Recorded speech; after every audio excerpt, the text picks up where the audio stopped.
Vous écoutez Exchange, le podcast de CFA Society France, une exploration des univers de la finance. Philippe Maupas débat avec des dirigeants des enjeux stratégiques pour la finance et de l'avenir de l'industrie. Myriam Ferrand nous fait découvrir les métiers de la finance à travers des conversations avec des détenteurs des certifications de CFA Institute.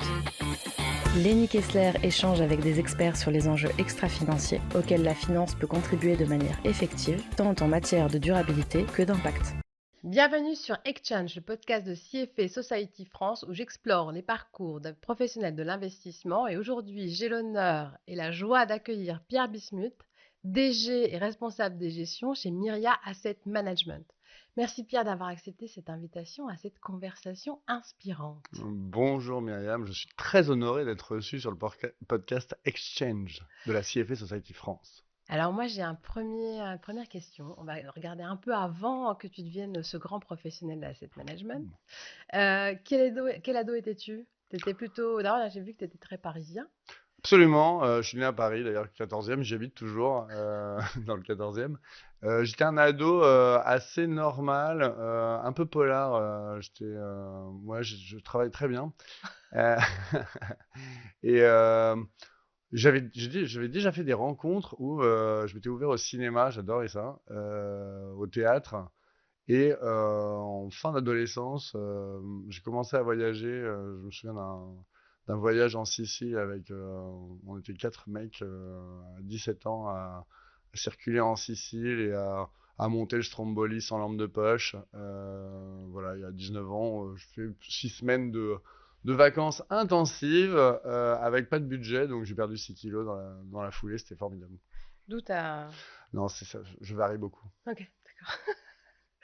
Une question, donc tu débutes, tu as une carrière assez spécialisée, donc tu débutes en tant qu'actuaire, Ouais. puis tu vas rapidement vers des fonctions sur la location d'actifs, puis la gestion d'équipe. Est-ce que cette transition était naturelle pour toi, voulue, chance? Non, moi, je trouve que j'ai toujours eu beaucoup de chance dans ma carrière et dès le départ, parce que moi, je devais faire mon service national, Mhm, c'est parce vrai. que voilà, je devais le faire. J'ai l'air très jeune, mais je ne le suis pas.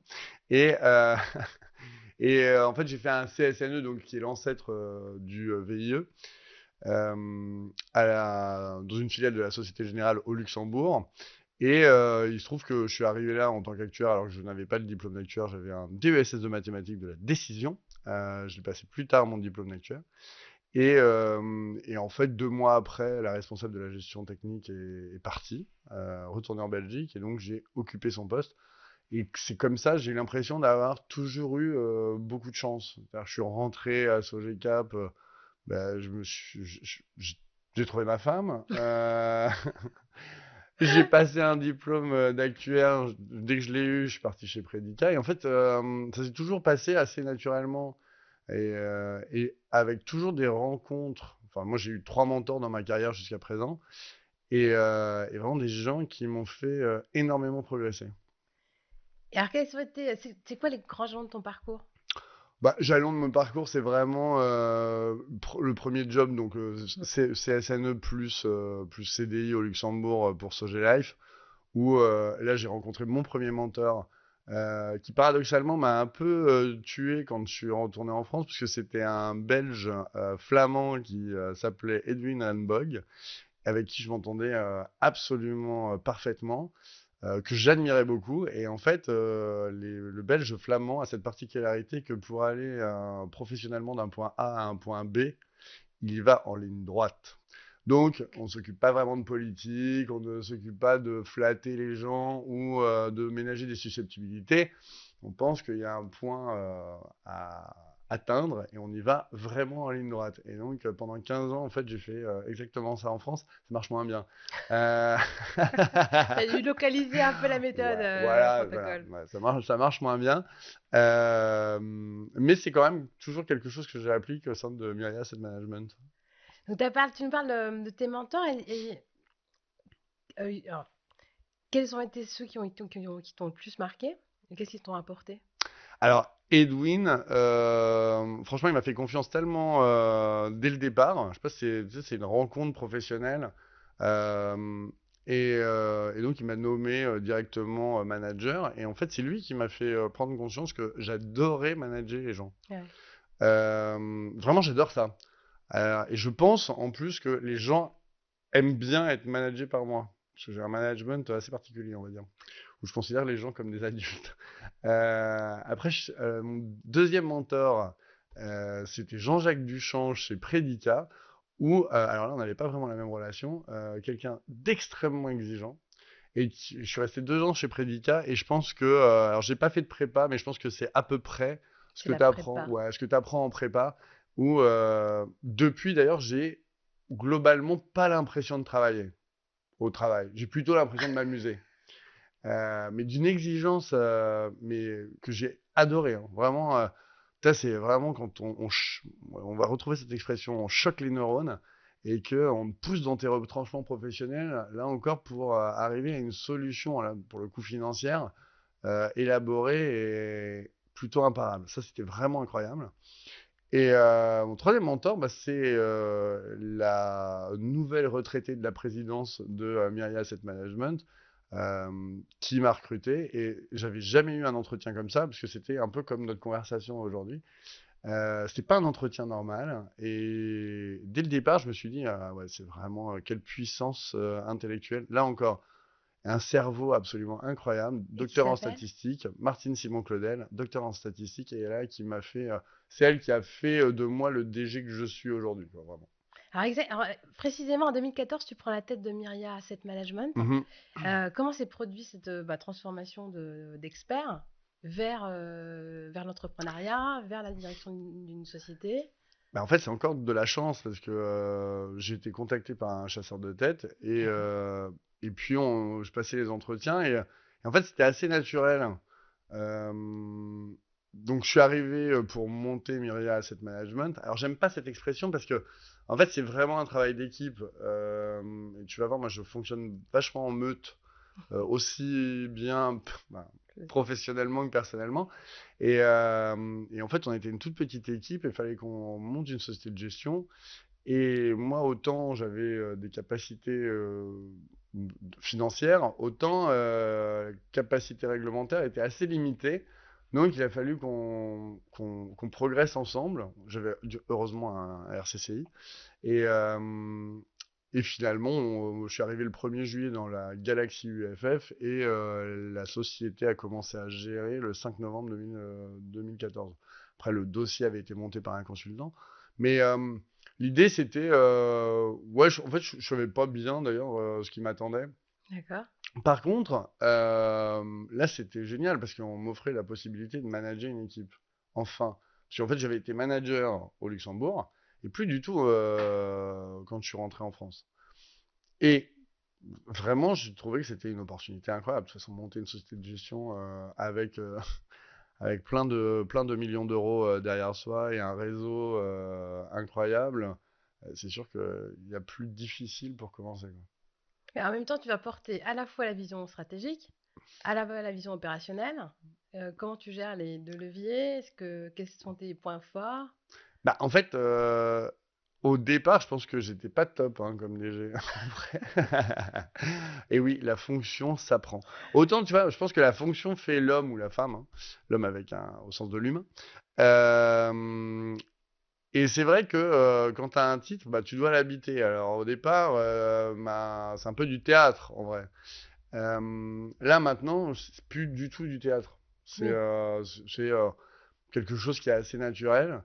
Bah, la vision stratégique, bah, ça s'acquiert en fait. C'est pas une compétence qui est innée. Mais de toute façon, je pense que le travail, c'est vraiment essentiel. Il faut toujours travailler.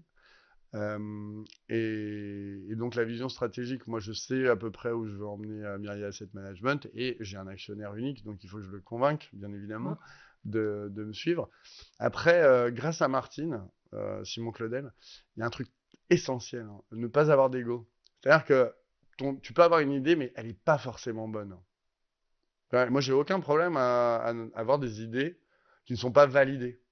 Tu vois, si c'est nul, bah, c'est On passe nul. à autre Moi, chose. je pensais que c'était bien, mais finalement, si t'as un vent de face, ouais, tu passes à autre chose.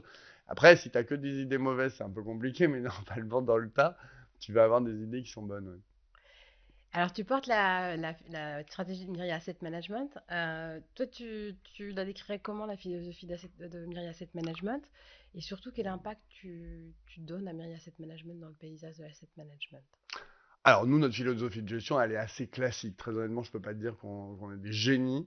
Non, mais d'ailleurs, c'est pas du tout ce qu'on me demande. En Oui. fait, il faut savoir habiter son rôle correctement. Et donc, on gère des produits qui sont destinés à être proposés à une clientèle de particuliers au travers de contrats d'assurance vie principalement. Donc, en support d'unité de compte. En revanche, ce qu'on nous demande, c'est de ne pas décevoir par rapport à ce qu'on écrit dans nos prospectus. Donc ça, moi, je trouve ça extrêmement salutaire et c'est un truc que Natixis Asset Management ou Ostro maintenant, c'est extrêmement bien fait parce que j'y suis passé.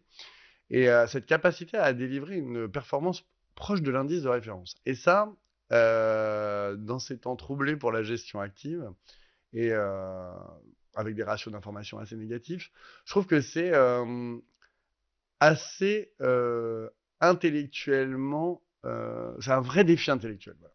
Parce qu'il ne faut pas avoir la grosse tête. On ne peut pas dire on a des convictions. En fait, on a des écarts à nos indices qui sont extrêmement réduits et tu peux les élargir, bien sûr, si tu as raison. Mais si tu as tort, en fait, tu reviens à ta responsabilité fiduciaire. Et moi, je trouve que cette capacité à délivrer un rendement proche de l'indice qui ne soit pas décevant, c'est finalement un peu j'aime beaucoup ça dans la gestion d'actifs. C'est-à-dire que tu peux pas dire ah mais j'ai eu mes raisons trop tôt ou le marché m'a donné tort mais il se trompe. Ah, maintenant le marché il a toujours raison à tout instant en vrai. Et je trouve que c'est quelque chose qui rend humble. Donc personne n'a la grosse tête, tu vois, chez nous. C'est un principe salutaire de gestion. Donc la philosophie de gestion classique, l'ambiance est super. Et c'est un vrai fonctionnement d'équipe. C'est-à-dire que moi, je fais jamais le travail des gens de l'équipe, sauf s'ils me le demandent parce qu'il y a un coup de bourre ou autre. Et en revanche, tout le monde enfin, les responsables sont responsables, c'est-à-dire qu'ils prennent des décisions. Et moi, en fait, je ne remets pas en question leurs décisions, puisque, a priori, je les ai choisis. Ils savent quelle est la stratégie de la boîte et normalement, tout ça fonctionne correctement. Donc, une grosse mise en responsabilité, un ownership délégué qui est clair. Ouais, mais en même temps, si tu veux, moi, je vois fonctionner des différentes sociétés et je me dis, c'est quand même rare les décisions que tu prends dans une société sur lesquelles tu peux pas revenir si elle est mauvaise. Toi, tu joues rarement ta vie en société de gestion, en vrai. Toi, non, mais c'est vrai. Alors, tu peux faire une erreur, mais, euh, mais l'erreur que tu fais est pas incroyablement pénible. Toi, ça se traduit même rarement par des pertes. Toi, c'est peut-être une perte d'opportunité, mais en vrai, tu peux prendre des mauvaises décisions, c'est pas très grave, quoi, tu peux revenir dessus. Donc c'est pour ça que moi je suis assez tranquille sur les décisions. Et puis si elles s'avèrent être mauvaises, on les gère. Mais généralement, vu que les membres de l'équipe ont été choisis, et je te dis, c'est vraiment très participatif comme management et très responsabilisant, mais sans pression, tu vois, c'est Non, mais pas une pression. responsabilisant. Voilà, tu vois, voilà. Tu vois, moi, je pense à une discussion que j'ai eue avec le responsable de la gestion action qui m'a dit, ah, ouais, je voudrais aller à un séminaire. Je lui ai dit, alors écoute, on a validé un budget au début de l'année. Si tu es dans ton budget, je ne veux même pas en entendre parler. Si tu éclates ton budget, tu viens me voir et puis on voit comment on fait. Mais c'est toi le boss, quoi. Moi, j'ai pas à intervenir dans la gestion de ton équipe. Alors, du coup, je serais intéressée par le Pierre recruteur. Qu'est-ce que tu aimes dans les candidats? Qu'est-ce qui te fait choisir quelqu'un? Alors, on recrute peu parce qu'on a très peu de turnover et un coefficient d'exploitation extrêmement en bas. Euh, mais donc, je pense au dernier recrutement que j'ai fait, c'était pour le poste de RCCI et maintenant Alphonsine est passé au secrétaire général. Et en fait, j'ai fait passer un entretien à une personne. J'ai passé 2 coups de fil. J'ai dit, je cherche quelqu'un. On m'a dit, contacte Alphonsine. Ah non, c'est pas c'est l'avant-dernière. Et en fait, on s'est vu et moi, je me suis dit que ça allait le faire tout de suite, quoi. En fait, c'était comme une évidence. Et j'ai un gérant en 2023 qui est parti pour des raisons personnelles. Il voulait déménager en Suisse. Et donc, j'ai recruté donc, Denis Campfou, avec qui j'avais mangé en fait 2 semaines avant. Et je lui ai dit, écoute, j'ai un poste. Donc, ça, c'était vraiment à 24 heures. J'ai un poste, est-ce que tu voudrais venir? Et il n'a pas passé d'entretien. C'est-à-dire que je lui ai dit, voilà, bah, je le connaissais. Donc, il était DG, il avait monté sa structure. Il était gérant, il était passé par Martin Morel, par Rothschild, il est ingénieur de formation. Donc tu vois, j'avais pas lui... Et je le connaissais, donc j'avais pas lui faire passer un entretien. Mais je lui dis, par contre, tu viens et puis tu parles aux membres de l'équipe, et puis pour voir. Et en fait, ils m'ont tous dit, ah, il est super sympa et tout. Et en fait, il s'est intégré dans l'organisation hyper facilement. Le vrai défi d'une petite équipe, c'est que tu peux pas la... C'est assez fragile. Hum.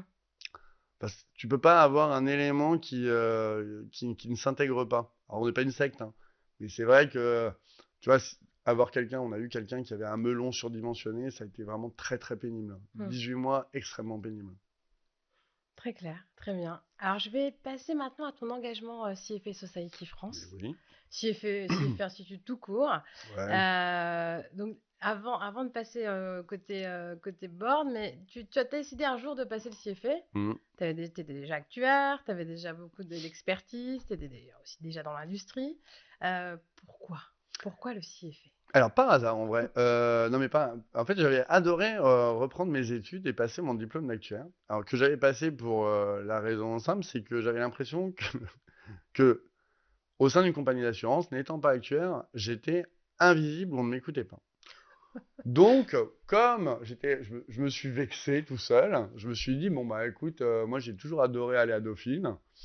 Le premier DESS, donc maintenant Master 2, je l'ai passé sans aller en cours, parce que... non, mais parce qu'en fait, c'est pas un exploit, hein. C'est juste que j'avais un stage, et puis après, j'ai fait la revue de presse de la COB, c'était de 7h du matin à 10h, donc il fallait que j'aille chercher les journaux, etc. Et, et puis après, j'avais repris un stage, donc j'avais négocié avec Dauphine le fait de prendre les polis, de travailler tout seul, et puis de passer, les examens, quoi, voilà. Et aller en cours quand je pouvais, quoi. Ça s'est plutôt pas mal passé. Et donc je me suis dit, bah, je vais peut-être reproduire la même chose pour l'actuariat. Donc ils m'ont donné 2 ans pour le faire. Et puis j'ai failli ne pas le passer, et puis je me suis dit, bah, c'est vraiment dommage, quoi, quand même. Et finalement, donc j'ai passé septembre, enfin voilà, j'ai pris le temps, et j'ai eu mon diplôme d'actuaire. Et donc chez Natixis Asset Management, moi j'étais chez Multimanager, il y avait cette possibilité de passer le CFA. Et je me suis dit, bah, c'est vrai que dans la gestion, moi j'ai pas un parcours de géant, c'est vrai que la lecture c'est plutôt assurance.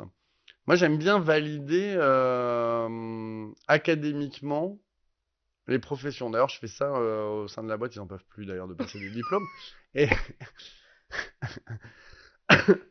et, euh, et donc, c'était du tout cuit parce que on t'inscrivait, t'avais des cours, Ouais. et, euh, et, et je me souviens très bien de la conversation que j'avais eue avec la responsable de la formation. Moi, j'ai pas compris ce qu'elle me disait. Elle a cru authentiquement que je me foutais de sa gueule, vraiment. Et je parle comme ça exprès.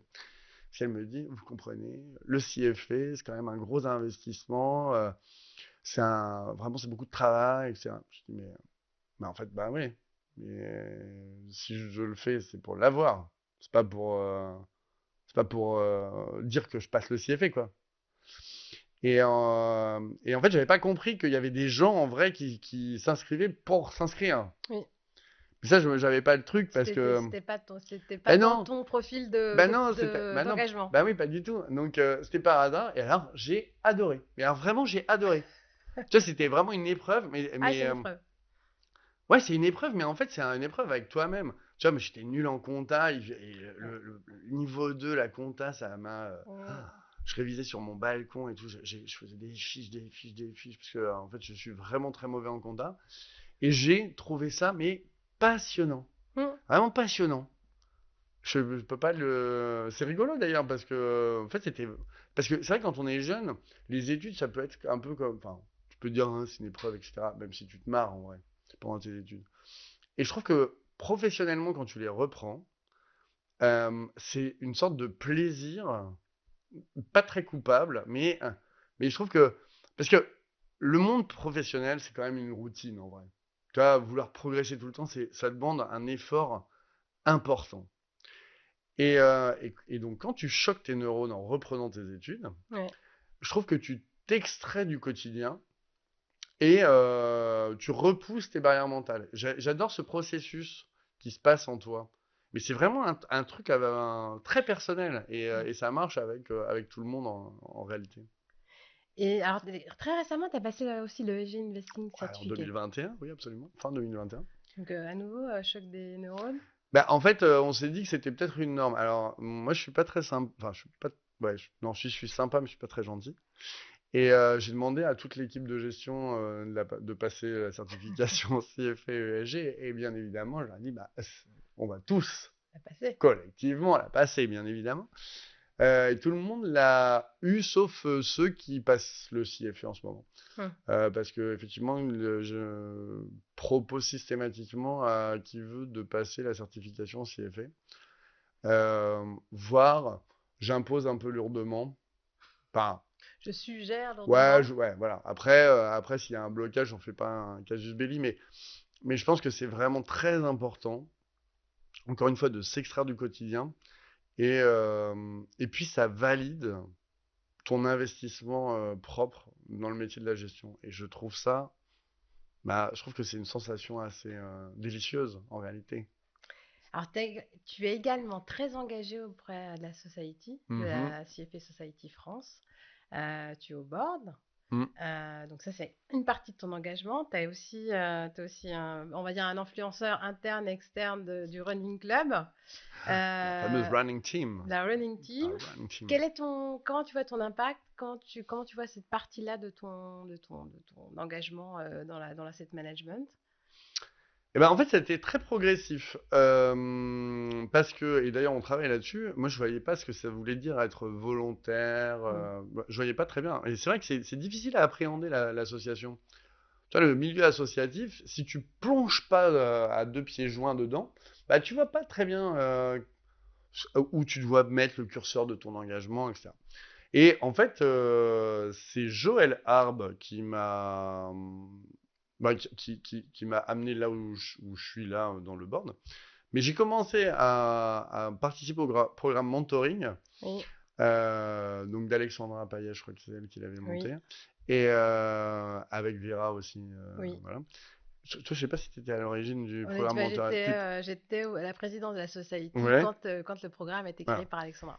Et donc c'était en 2016 de tête ou 2017, mais je les ai tous faits. Et en fait, je trouvais ça extrêmement malin de demander à des gens avec une certaine expérience de partager avec des gens qui se trouvaient avoir une certaine expérience, puisque moi, mon premier mentoré, en fait, il avait 3 ans de moins que moi et il avait une carrière professionnelle qui passait par Athènes, New York, alors que moi, si tu veux, l'expérience professionnelle abroad, c'était le Luxembourg.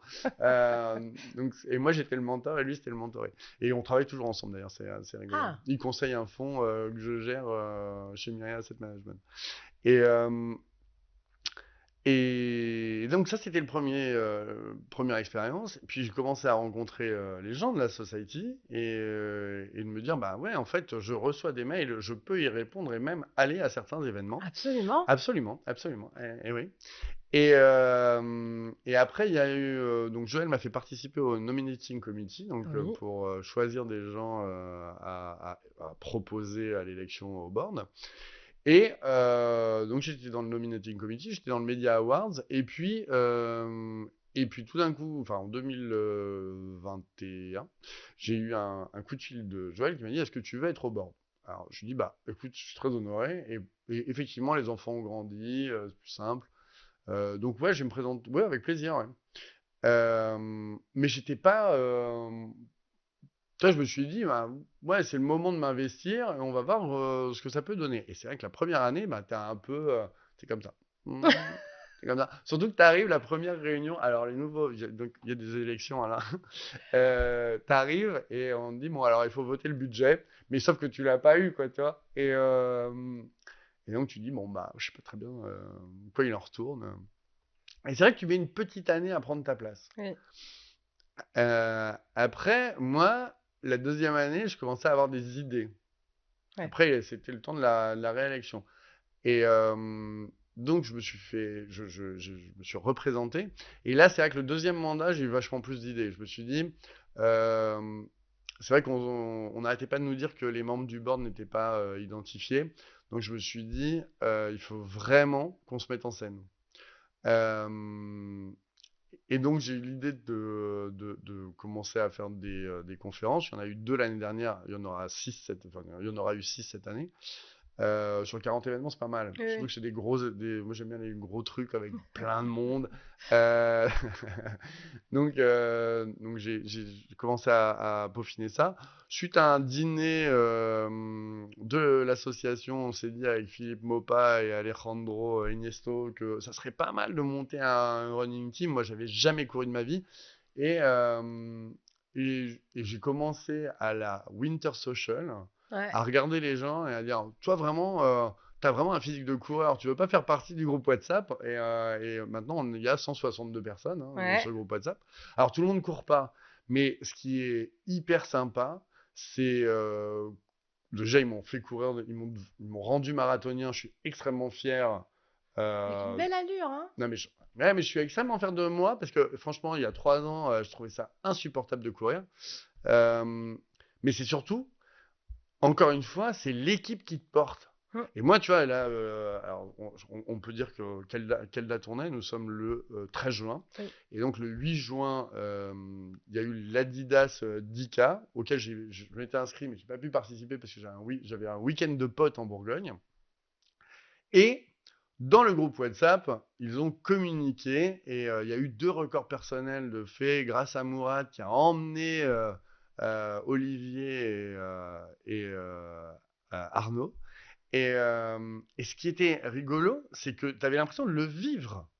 Ah oui. Et je trouve ça hyper sympa. Pareil, le marathon de Paris, on s'envoyait les positions des uns et des autres et on encourageait sur le groupe WhatsApp. Moi, quand j'ai fait le marathon de Madrid, j'ai découvert le groupe WhatsApp de la Running Team en voyant tous les messages, tu vois, alors que j'étais exsangue. Exsangue, parce que qu'est-ce que c'est vallonné Madrid? Et je trouve que ce groupe qui te porte et qui te pousse à te dépasser, je trouve ça génial. Vraiment génial. C'est extrêmement épanouissant. Je trouve que ça pousse les uns et les autres à se dépasser. Ça pousse les uns et les autres surtout à casser leur barrière mentale.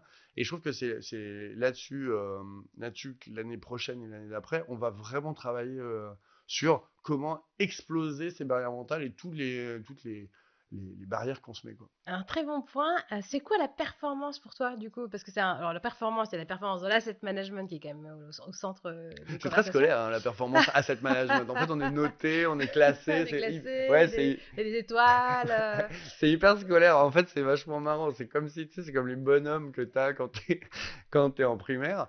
Moi, je pense que la performance, alors ça, c'est vrai, c'est intéressant, mais c'est surtout un combat avec toi-même. Et ça, moi, j'adore. En fait, tu dois pas vraiment te préoccuper des autres dans la performance. En revanche, tu dois t'appuyer sur les gens qui te veulent du bien. Et justement, je me souviens enfin, quand on est rentré de Madrid, moi j'avais hyper envie de boire un verre de vin. Et on était donc à l'aéroport et il y avait, tu sais, que des petites bouteilles de 18 centilitres. Donc, je prends la bouteille et il y a un mec qui avait couru le marathon qui me dit, ah, franchement, je te conseille pas du tout, c'est vraiment pas bon. Et donc j'ai reposé la bouteille, j'ai pris une bouteille d'eau. Et puis on en a parlé et j'ai dit, moi, tu vois, quand on me donne un conseil, je ne pense pas qu'on me veut du mal. Je pense qu'on veut mon bien. Et donc, j'écoute. Ouais. J'écoute. Ouais.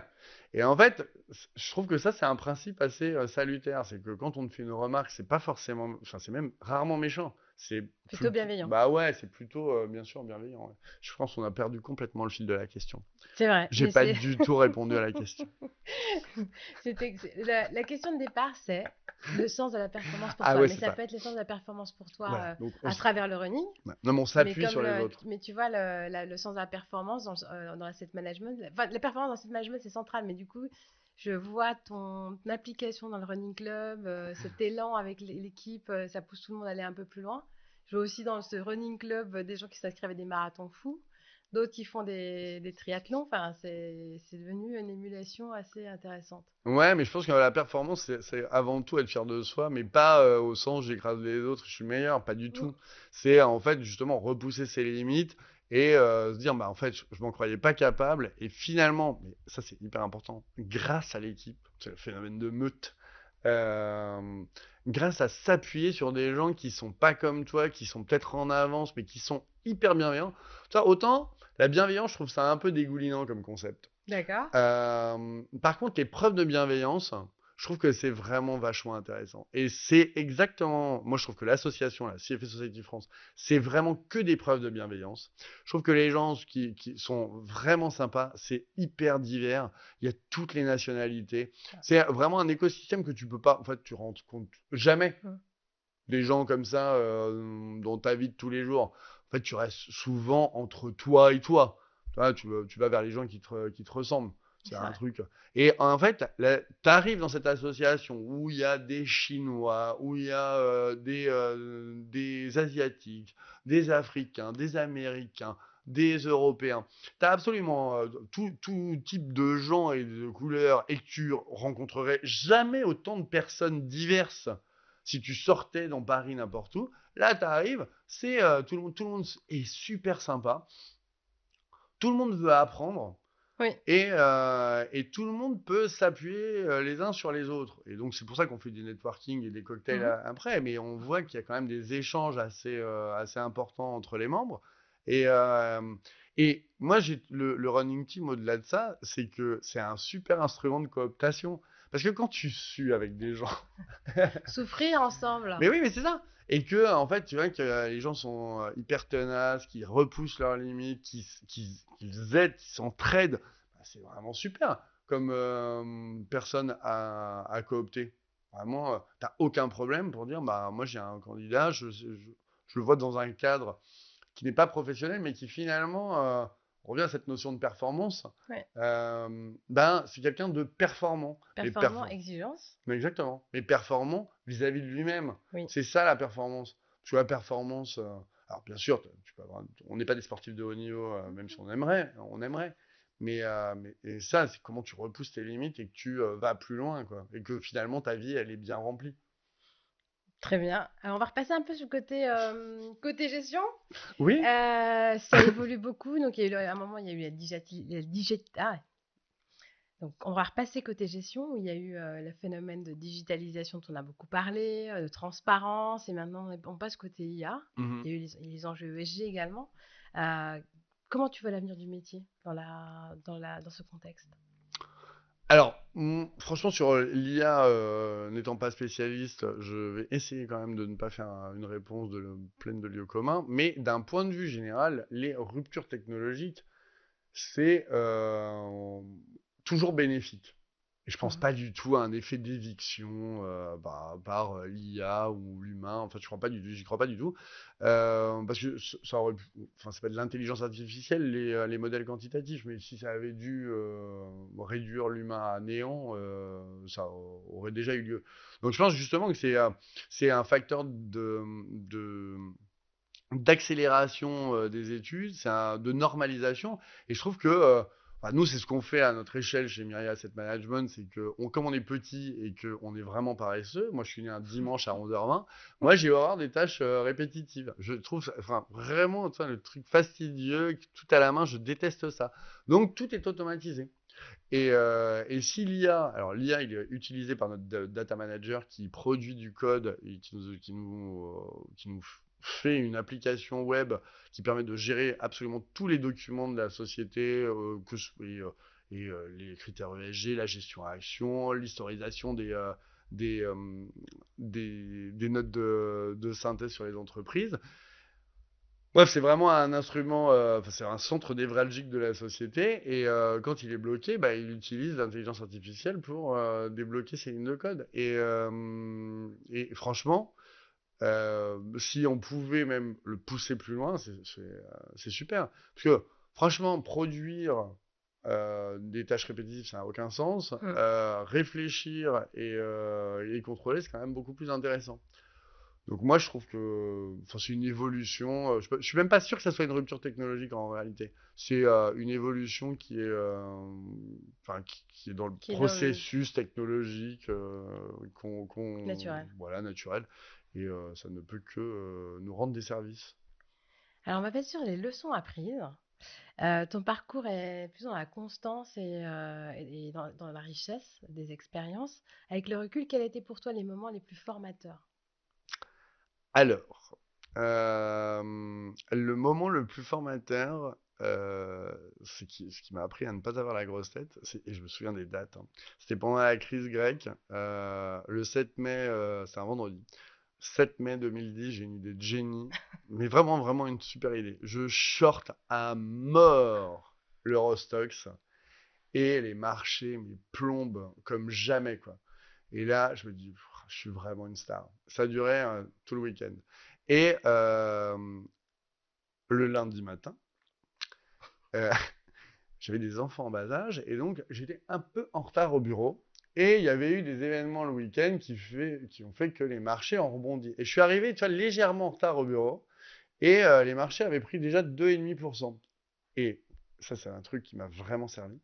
Je n'ai pas retourné ma position. Et on a fini à plus 11. Donc, de super génie, j'étais devenu un super tocard le lundi. Et là, je me suis dit, tu vois, une leçon. Mais j'ai répété encore des erreurs. Et depuis 2016, l'année où j'ai presque, ouais, j'ai frisé la porte, j'ai arrêté ça. Et je me suis dit, bah non, en fait, j'ai pas de boule de cristal. En fait, je ne peux pas prédire l'avenir. Par contre, je peux gérer en fonction de marge de manœuvre par rapport à mon indice de référence.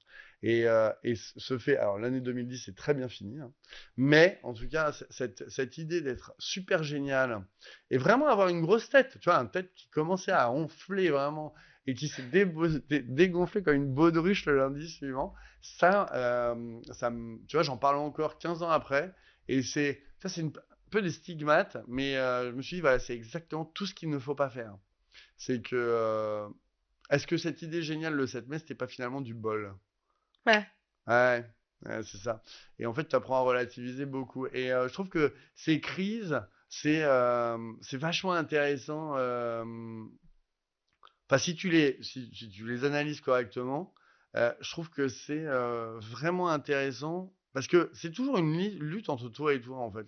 On revient toujours à la notion de la performance. C'est et je trouve que le CFA m'a apporté ça, et puis la réglementation, c'est qu'on a une responsabilité fiduciaire, et au bout d'un moment, bah, en gestion, ton processus de gestion, en tout cas, est-ce que ta stratégie de gestion, est-ce que tu as écrit dans tes prospectus, parce que moi je fais de la gestion Mhm. à base de prospectus, hein, c'est Oui. destination des clients, c'est extrêmement important de toujours s'y référer pour pas justement faire des sorties de route ou faire des performances top mais avec du bol. Et on l'a vu hein, là, sur la gestion active, euh, toutes les performances incroyables jusqu'en 2021, on va dire. Bah, on croyait tous à des génies et finalement, je pense qu'il y avait une part de bol incroyable, quoi. Après, oui, mais ce que Rares j'ai. sont ceux qui ont gardé leur surperformance. Ils l'ont même 2022, Ça a été difficile? pas 2022 a tué l'intégralité de la surperformance accumulée depuis des années par certains géants actions. Donc en fait, tu te dis est-ce que c'était du bol ou pas quoi. Faut être humble. Ouais, c'est ça. On sait. Et on faut être humble et se dire qu'on ne connaît pas l'avenir et qu'on peut pas. Enfin, on peut le gérer, Oui. mais c'est compliqué à anticiper. Du coup, est-ce que tu crois dans les process plus que dans les process et le côté un peu systématique et la discipline, plus que dans l'inspiration, le talent Ouais, moi je crois pas du tout au bottom-up, par exemple, tu vois, vraiment, moi je crois pas une seconde au fait qu'on choisit des valeurs et puis pouf, ah, le portefeuille, il est comme ça. Moi je trouve ça complètement. Enfin, c'est un truc qu'on raconte, qu'on pourrait lire à ses enfants en bas âge, tu vois. Un jour, j'ai décidé d'investir sur quelques. Et puis tout d'un coup, ça a fait un portefeuille. pas du tout. Je crois pas une seconde. Enfin, ça, j'y crois pas une seconde dans la gestion qu'on fait. En revanche, quand j'étais assureur, bien sûr, tu n'as pas du tout besoin d'avoir un indice de référence. Tu peux avoir des positions hyper long terme, mais c'est pas du tout le même métier en vrai. C'est pas la même gestion, c'est pas la même typologie et ça s'adresse pas du tout aux mêmes acteurs. Mais tu vois, tu peux te dire, moi j'adore les yaourts, donc je vais acheter du Danone et j'en aurai toujours dans mon portefeuille boursier. Mais ça, c'est pas non plus ce qu'on fait. Nous, on a un indice de référence, on doit délivrer une performance proche de l'indice de référence. Donc bon, dans ce cadre-là, en fait, on peut pas dire que moi, je ne vais pas dire, écoute, je trouvais ça sympa. Voilà. J'ai fait des études très poussées sur telle ou telle boîte, et en fait, j'ai construit un portefeuille. Mais par contre, je sais pas du tout ce que c'est sectoriellement. C'est le résultat de mon approche où j'ai choisi telle boîte, telle boîte, telle boîte. Non, moi, Ouais, j'y c'est crois pas le pas. sujet. Voilà, moi, j'y crois pas. Maintenant, et je prétends pas du tout avoir raison. Mhm. C'est juste une croyance comme ça. Je n'y crois pas. Je trouve que bien sûr, il y a la macro, c'est essentiel, que les boîtes ne sont pas immunisées contre la macro. D'ailleurs, on le voit, hein, quand c'est le délire sur les droits de douane, curieusement, le marché fait son choix et il est assez raide entre ceux qui ont une exposition vers les États-Unis, ceux qui ont une exposition purement domestique. En fait, si les boîtes n'étaient arrivées à s'extraire de la macro, on n'aurait pas ce phénomène qu'on constate en tout cas de momentum, appelons Ouais. ça, oui, un mot vulgaire, mais qui fonctionne quand même beaucoup sur les marchés. Et donc ouais, c'est simplement que... Eh bien, je ne sais plus non plus, j'ai perdu encore le fil de la question. En tout cas, on va passer à une autre question qui est que dirais-tu à un jeune professionnel ou même à Pierre Bismuth qui a 25 ans que lui dirais-tu sur comment gérer sa carrière?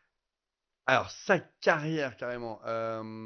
En tout cas, sa carrière, pour ne pas se brûler les ailes, je pense vraiment toujours rester sur sa responsabilité fiduciaire et la promesse qu'on veut délivrer. Il faut, en fait, la promesse, c'est si on est proche de l'indice, on reste proche de l'indice. Et surtout, quand on ne sait pas, on se remet au benchmark. Si ton benchmark, c'est 100% action européenne, tu te mets à 100% action européenne. Si ton benchmark, c'est cash, tu fais du monétaire. Mais par contre, si ton benchmark, c'est 100% action et que tu sais pas, tu te mets pas en cash. Voilà. Ça, c'est hyper important. Non, mais ça a l'air un peu con comme ça. Mais c'est des erreurs, que moi j'ai faites, sans problème. Tu vois, quand je te dis que j'ai shorté 30% l'Eurostoxx, en fait, j'ai créé du cash synthétique dans mon portefeuille à hauteur de 30%. Et c'était pas forcément ce que j'avais Dans ton prospectus pour le coup. Ouais, voilà.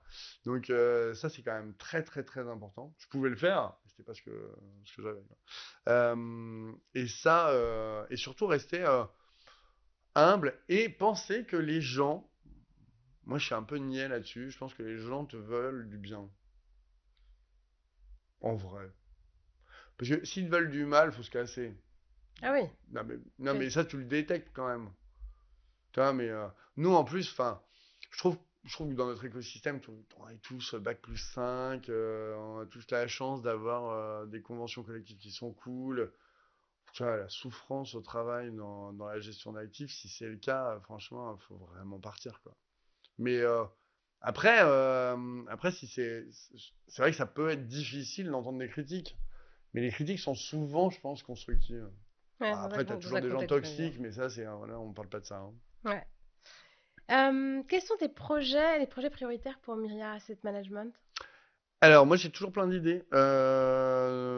Donc, mais c'est un projet prioritaire qui est vraiment de long terme, c'est l'automatisation de la société de gestion. Donc, on a fait beaucoup, beaucoup d'automatisation. D'ailleurs, je remercie bien sûr notre data manager, mais aussi les stagiaires qui viennent chez nous, parce que chez nous, en fait, ils font pas de production. Ils travaillent sur c'est des vrais stages. Ils ont un D'accord. sujet. Ouais. Alors, ils peuvent ne pas réussir, mais ils ont une obligation d'investissement sur eux-mêmes et de formation. Moi, je m'en fous qu'il y ait un livrable. Par contre, tout ce qui est défriché nous sert. Donc, on a eu un stagiaire qui a bossé sur Dick par exemple, Oui. et qui nous a défriché le sujet. On a mis 9 mois, mais on était prêt pour l'automatisation, et donc on n'a pas rédigé un Dick à la main. Et ça, c'est vraiment, je suis hyper content. Ça, c'est grâce à notre data manager qui est vraiment formidable. Moi,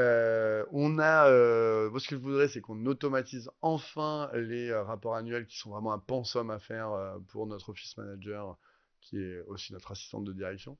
Et ça, c'est vraiment un pensum, ça n'a aucun intérêt. Alors, pousserais-je le vice à dire que personne ne les lit? Oui.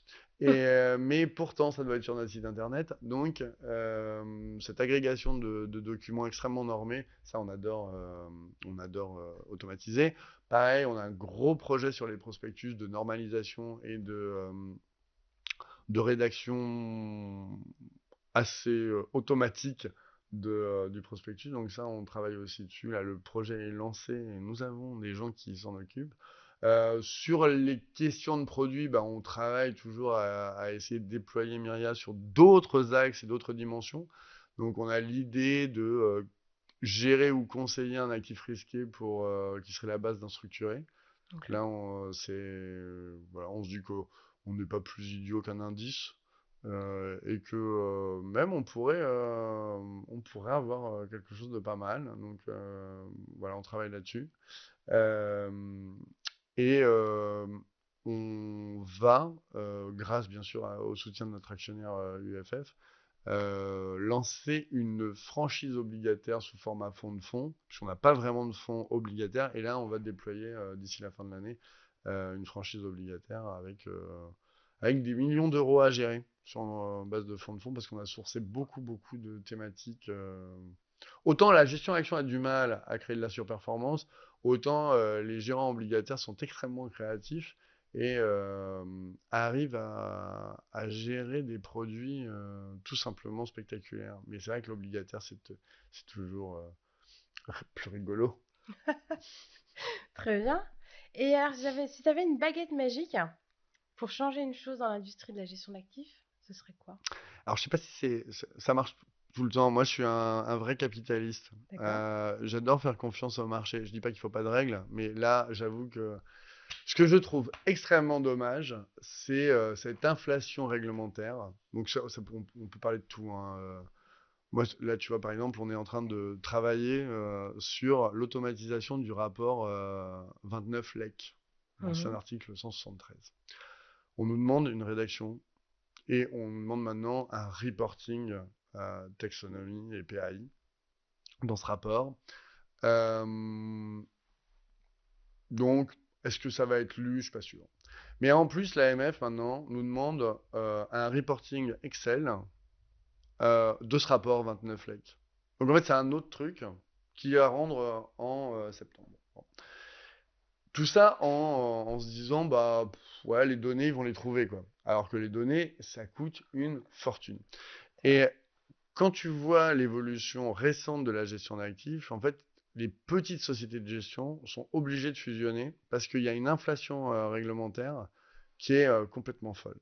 Moi, j'ai un avis sur le SG. Autant, je trouve que sur le primaire, tu peux avoir un impact. Honnêtement, sur le secondaire, j'ai quand même beaucoup, beaucoup, beaucoup de doutes. Et je vois pas très bien ce qu'une manipulation de données ESG à remplir sous un format quel qu'il soit est une aide à la décision dans la gestion.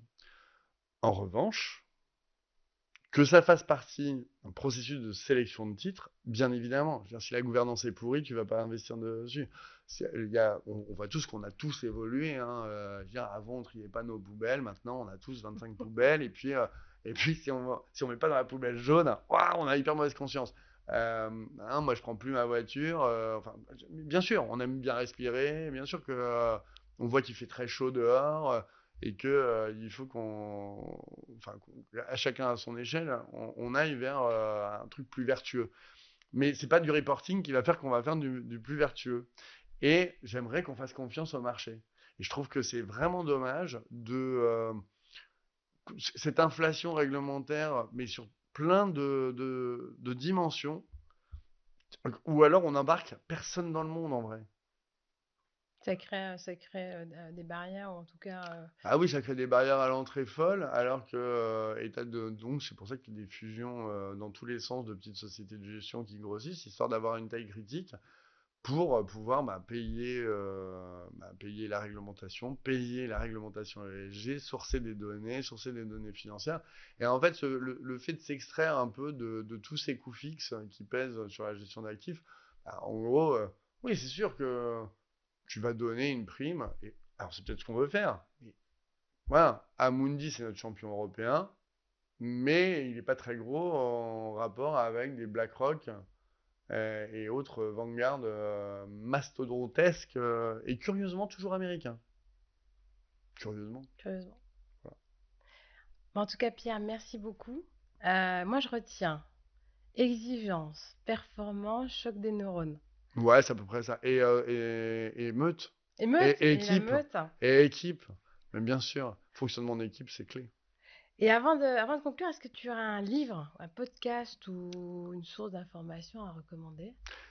Alors, moi, j'avoue que depuis 2008, je ne lis plus Du du tout. tout. Non, en fait, j'analyse moi-même les informations qui tombent dans Bloomberg et les dynamiques parce qu'en 2008, je me souviens, enfin, encore, je te donne une tranche de vie. En 2007, j'étais à un événement à Barcelone et en juillet, et là, la crise des subprimes a éclaté.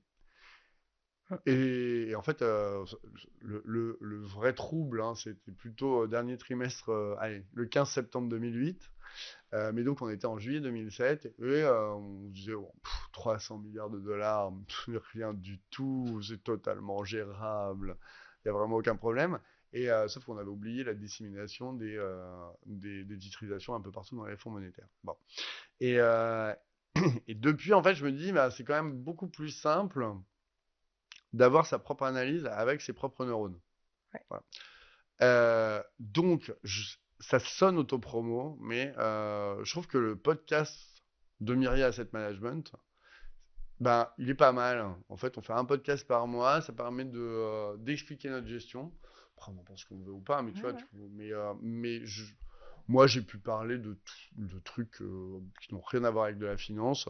Tout le monde met à cœur d'expliquer les tenants et les aboutissants de notre scénario économique, comment on gère certains fonds. Et je trouve que ça permet d'aller plus en profondeur qu'un mode gestion. Donc le podcast est sympa, il s'appelle le podcast de la gestion de Myria Asset Management.